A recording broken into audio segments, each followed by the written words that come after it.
A slow sunrise over Lake Lanier. Serenity on the water.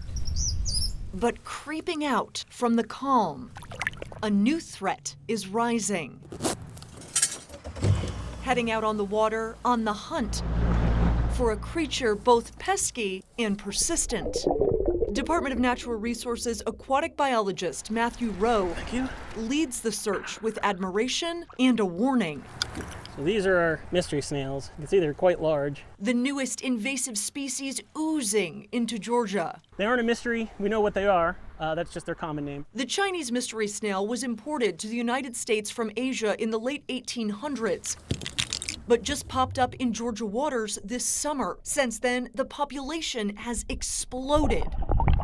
The Georgia DNR is collecting hundreds of snails from lakes Lanier, Allatoona, Oconee, and Jackson. We're trying to figure out how many there are, how widely distributed they are. The mystery snails are showing up on the shores of lakes all over Georgia. So if you spot one of them when you're at the lake, Rowe says don't pick it up. The best thing to do is snap a picture of the snail and then send the location to DNR so they can come check it out.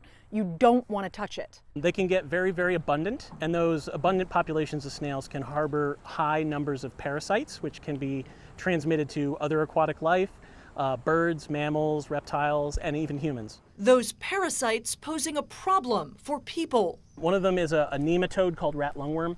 Rat lungworm? Yes. That sounds horrible. It's got a very unpleasant name. It's not a great parasite to get either. Well, people get the parasite from consuming or handling the mystery snail. It can cause problems just being in the water, damaging boating equipment, creating a fish kill, or impacting tourism. It's like a bunch of adults. So why are the snails here? Rowe says people may have released their pets, used the snails in a prayer service, or put them in the lake as a food source. But it's really impossible for us to know that unless someone ever fesses up. A mystery that the DNR can't solve. They're very likely never going to go away, but hopefully they don't explode into a really dense population, because that's when most of the problems occur. Reporting on Lake Lanier, Caitlin Ross, 11 Alive News.